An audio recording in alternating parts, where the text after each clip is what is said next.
6 on Instagram. Time and temperature brought to you by Planet Fitness. Weather headlines on News Channel 6 brought to you by Hickson Roofing. Temperatures are turning toasty as highs flirt with 90 degrees the next few days. I'll have details coming up. Right now on News Channel 6 at 4, the ladies are at Champions Retreat. We have a live report from today's Augusta National Women's Amateur first round. And a smoky scare on the tarmac. What caused passengers to jump from a plane in Augusta? One man who was on board is speaking out. We'll have his story. Live from Television Park, this is WJBF News Channel 6 at 4.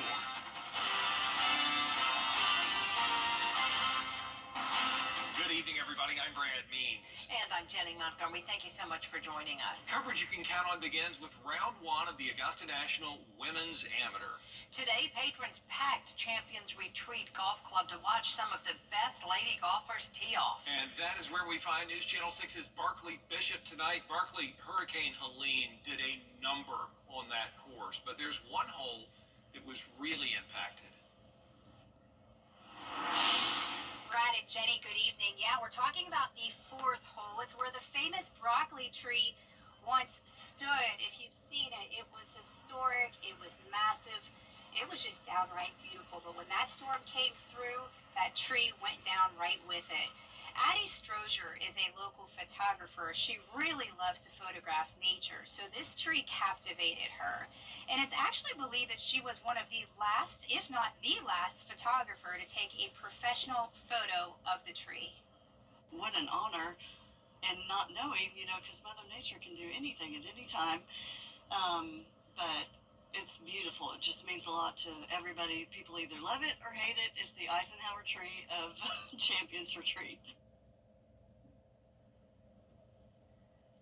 It is that love-hate relationship, right? So what do the golfers think of it? Well, we talked to Georgia's Katarina Dawn earlier today. We'll hear from her coming up at 5. But there was, of course, a lot of action on the course today. An exciting day to watch golf here at Champions, whether here on TV. News director for sports director Gianna Cefalu joining us now to talk all about the golfers out there. It started out overcast. It turns out to be a beautiful day, and what a day to play. Absolutely, Berkeley, you're right. Yeah, the sun is just coming out right now. Perfect timing.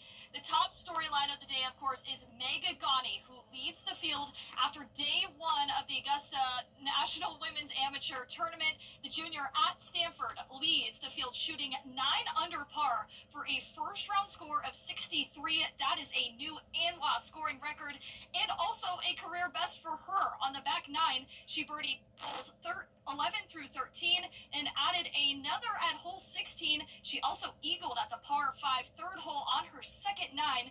Now, this is the NCAA Golf Champions' 5th appearance, making the final round cut in her last 2 years. Now, despite a change in the landscape, it actually helped Gawney's game. The 2 trees being gone, sad to see them go for the tree's sake, but for my sake, it definitely helped my round. It just opens the hole up way more. You can hit driver off of those holes more comfortably. You have a shorter club in. Those trees would bat your ball down, so I think the course is playing at least a stroke easier. Now, round 1 did wrap up today, but round 2 begins tomorrow morning at 8 a.m. Reporting live from the Champions Retreat Golf Club, I'm Gianna Cefalu, WJBF News Channel 6 Sports. All right, Gianna, Barkley, thank you so much. The Masters doesn't just bring golf patrons, it fills the skies too. Now Aiken Regional Airport is looking to expand. Aiken Bureau Chief Sean Cabotstock has more. The airport sees a major spike in traffic during Masters Week, and now big upgrades could be on the way. The airport is hoping to get a little more than $8 million from the FAA. It will go toward upgrading the runway, resurfacing lighting, and some extensions. The FAA will cover most of the cost, with the state and local government chipping in. Especially during the Masters, we do get visitors from all around the world, much less the United States. As the area continues to grow, and we continue to present ourselves as a good alternative to airports in Augusta. These upgrades will position Aiken Regional Airport to handle more visitors year-round. In Aiken, I'm Aiken Bureau Chief Sean Cabotstock, WJBF News Channel 6. It It is time now for our first check of the weather. Meteorologist Miller Hyatt is here now. And Miller, boy, did we get off to a cloudy start today. Yeah, we had those clouds keeping a little cooler today in the morning, but since then it has warmed up a lot, and with that humid, warm air, we're now starting to see some showers popping up, and we can't rule out a thunderstorm going into this evening. But one of those heavier showers is just south of Augusta right now, pushing into Apple Valley and eventually Beach Island. We'll see if it pushes into Augusta, but we do have that 20 to 30% chance of a shower or storm pushing into this evening. But otherwise, we're sitting with mostly cloudy skies. So here's a live look at the Amentum Center in Aiken. We have a light breeze out there, very summer-like feel. 84 degrees in Augusta, 86 in Waynesboro, 81 in Aiken, 85 in Louisville. Check out these dew points. We're near 70. So this is a big change from last week. We had those fire dangers, but not anymore. We're talking dew points nearly 50 higher than last week. So this is good news. We don't have that dry air in place. It's all being brought in by a southeast wind, somewhat breezy, gusting up to 21 miles per hour. So tonight, maybe seeing a shower or a rumble of thunder, no severe weather. Just have the rain gear nearby, but you likely won't need it. But there's only about a 30% chance of that, which is good news. And going through this evening, notice here on Futurecast, we could have another round of some spotty showers and storms pushing through our Georgia counties through about 11 p.m., but really otherwise a pretty quiet night as we go forward. A lot of clouds, and that'll keep temperatures from dropping dramatically. So we're in the 60s tonight, so very mild. And then tomorrow we're warming up even more with the upper 80s and maybe even hitting 90 in some spots going into the weekend. I'll have details coming up in your 5 for 6 forecast. Jenny and Brad. All right, Miller, we do appreciate it. We are learning new details following an incident yesterday at Augusta Regional Airport. We showed you this video last night, and we're going to show it to you again today. It really is amazing to watch. American Eagle Flight 5406 flew into Augusta Tuesday morning from Charlotte. The pilot pulled off to the side of the runway after passengers noticed a haze in the cabin. Passenger Sean O'Connor took this video, recalling the terrifying experience. We're taxiing to the terminal, and then we saw the smoke, and then the pilot came on and said, "Evacuate now." And then that was really horrifying and terrible and scary, and we all jumped out of our seats, and there was no direction from the flight attendants or the pilot. We all just kind of knew what to do, get out of this plane as quick as you can. Well, it surely did look like it was, they knew what they were doing, didn't they? And in a statement, American Airlines says in part, Flight 5406 experienced a maintenance issue after landing safely in Augusta. All passengers deplaned and were escorted to the airport terminal. A new road widening project could be coming to Columbia County soon. Commissioners voting to send a letter of support to the state about that work on Highway 221. News Channel 6's Kim Vickers talked to people in Harlem to hear their thoughts and concerns. The people of Harlem know that, like it or not, growth is inevitable. Because of that, many say they support the Department of Transportation doing work on Highway 221, especially if it makes one notorious intersection safer. We have one of the most dangerous intersections in the county at North Fairview and 221. The last report I received is we're seeing about 2 accidents a week. Many of the accidents there have caused serious injury or have been fatal. Mayor Roxanne Whitaker says the intersection has been a problem for decades. Most of the solutions that DOT have attempted are laughable at best. And that has not been addressed to meet the safety issues that our residents face every day. Right now, there are no definitive plans from the GDOT regarding what they want to do, and Mayor Whitaker says she would need to see plans before she decides whether or not to support the work. One business owner says widening 221 through downtown Harlem is not feasible. Parts of our downtown wouldn't be possible to enlarge or widen. Physically, there are buildings in the way, and so some sort of a detour bypass around the town road may be needed. Another dangerous location that many are concerned about is the area through Harlem Middle School and Harlem High School. There's some concern about safety if the road becomes 4 lanes through there, many thinking a different solution would be safer. I think a lot of the high school traffic could be alleviated with some sort of a plan. Again, with that Clary Cut, Fairview, Old Union, something. where maybe most of the traffic does exit the side of the school into a roundabout. I also talked to Commissioner Allison Couch, who says that right now the project is in the very early stages of planning. She added that the commission would need to see a drafted plan in order to fully support any road construction to the area. In Harlem, Kim Vickers, WJBF, News Channel 6. Commissioner Couch also says the DOT needs to talk to the city, the county, and the school board about the project and address the biggest concerns. She says when the time comes, there will be public meetings about the project. The group working on preserving history in Augusta will go on, but with changes to its guidelines. After citing the owner of the old First Baptist Church downtown, the Historic Preservation Commission came under fire from some city leaders. During a work session, commissioners recommended revising some of the HPC's rules, but keeping the board in place. It's important, as you've heard me say, Augusta's Georgia's second oldest city. Making sure that we save as many buildings and structures as we possibly can that tells our rich history about Augusta and this region. It's very important. Potential revisions for the Historic Preservation Commission would be to allow commissioners to handle appeals from property owners and for the city to increase training for HPC members. On legendary track, throwback rides, and high-stakes racing, Darlington is back. The 4 things you need to know before the green flag drops. Next. So enjoy the summer-like temperatures this week because next week we're going back to winter with lows in the 30s. Details coming up.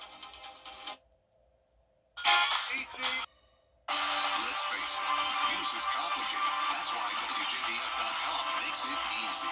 Get clear, accurate stories that don't waste your time. Plus, get the latest video in one click with WJBF Plus. Get it all at WJBF.com. It is one of the most historic stops on the NASCAR calendar. Darlington Raceway back in the spotlight as racing returns to the Palmetto State. And this year's race weekend comes with even more excitement, celebrating 75 years of high-speed tradition and kicking off NASCAR's annual Throwback Weekend. Chris Parks takes us to Darlington with the 4 things you need to know heading into race weekend.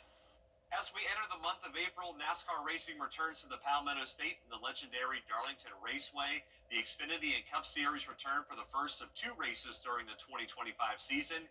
Here are the 4 things you should know heading into the weekend. Number 1, the track is celebrating its 75th anniversary. It opened back in 1950, and it's the second oldest active track in the Cup Series, just behind Martinsville. And the inspiration for the egg-shaped track came from a Darlington County native. Anything all the way back to Harold Brasington, who had the vision to build Darlington Raceway after going to Indy in the late 1930s, and he wanted to build a racetrack to host stock car racing in South Carolina, in his hometown of Darlington. And it took a lot of creativity to get the land, to get the funds to build the racetrack, but his vision came to life in 1950. Number 2, it's NASCAR's annual Throwback Weekend, which means many of the drivers will have completely different looking cars. All of those pay tribute to the rich history of the sport, like Kyle Larson, who models the 2003 Kellogg cereal car that Terry Labonte drove during a victory at Darlington.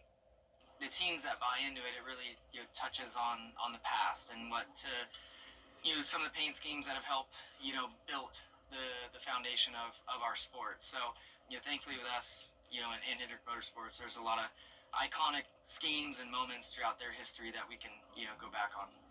Number 3, Darlington will also host the first playoff race on August the 31st with the Southern 500. So this weekend, it's a chance for the drivers to get a good feel for the slick track and worn down pavement that loves to eat at your tires.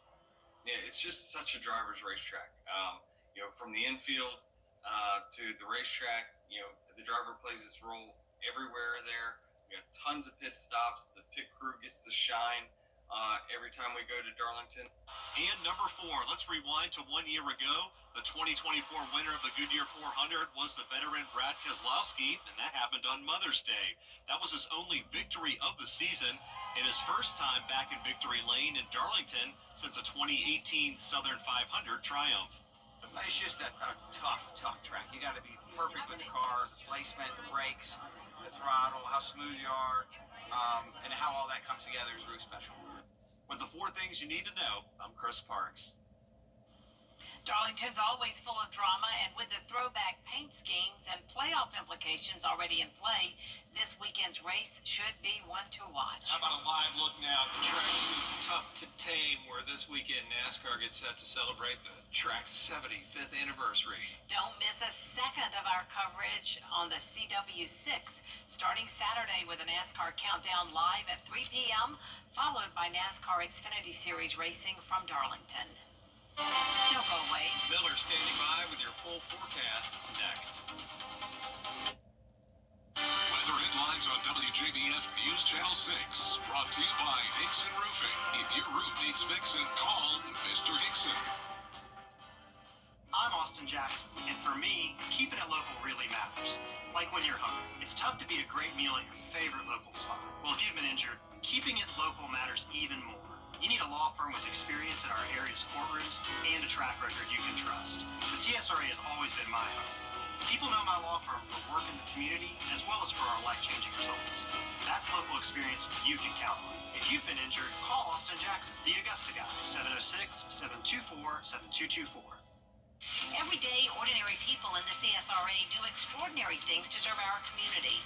Each month, News Channel 6 recognizes these outstanding volunteers with the Giving Your Best Award. Do you know an everyday hero who goes the extra mile to help others? Nominate them for the Giving Your Best Award by visiting WJBF.com and filling out the entry form. Sponsored by Science Co., Piedmont Augusta, Security Federal Bank, and News Channel 6. To get the weather you need to see the whole picture. That's why Live Fiber 6 gives you the Skyview network. Get a live view of traffic and weather from all over the CSRA. Available online 24 hours a day at WJBF.com and the free Live Fiber 6 mobile app. The WJBF Live Fiber 6 Skyview network. Powered by Terry Lambert Hyundai. Low prices, big selection, and committed to quality customer service. Is rainy weather putting a damper on your day? Enter to win your very own Live Fiber 6 umbrella today. Visit WJBF.com and click on Contest and fill out the entry form for your chance to win. Getting your hands on a Live Viper 6 umbrella has never been easier. That's right. Lucky winners will be announced weekdays on News Channel 6 at 6. Who knows? It could be you. Sponsored by Busby's Heating and Air. When quality matters, call Busby's. Trusted since 1945. Automakers never.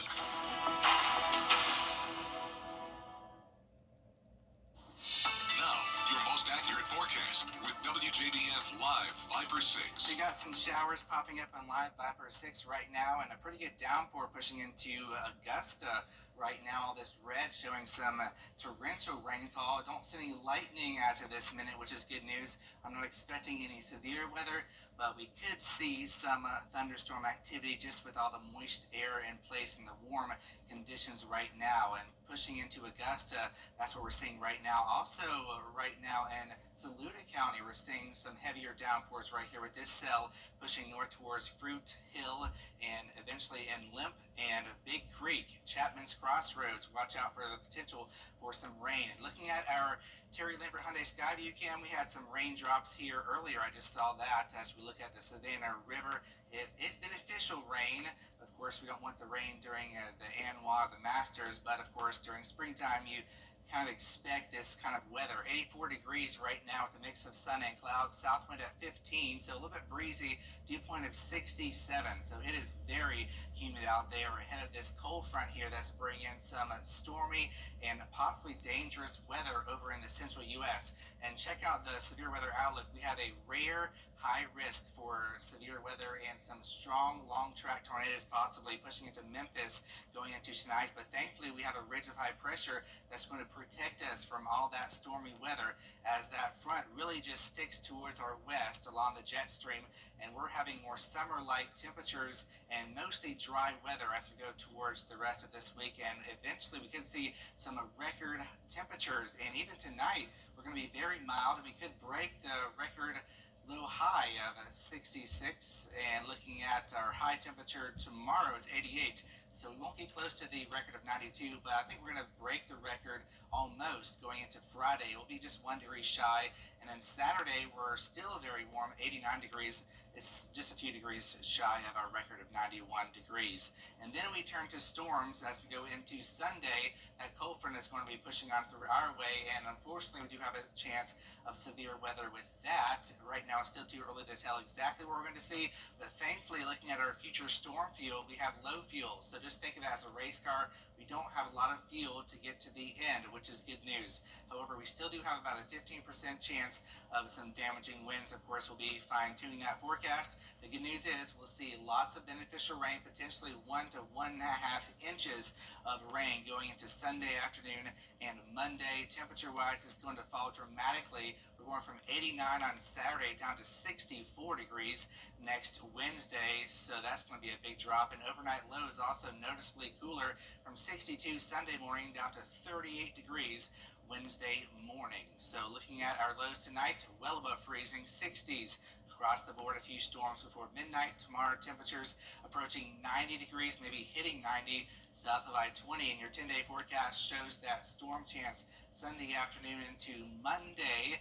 The good news is we need the rain, but the bad news is we could see some severe weather, but it's still a few days out, and we're going to be continuing to monitor that situation as we go on forward. Temperature-wise, going from near 90 all the way down to 64. Can't wait. Thanks, Miller. Yep. Coming up, a rare and breathtaking encounter. Divers in Hawaii capture something that may have never been seen before. We'll have the story for you as News Channel 6 at 4 continues.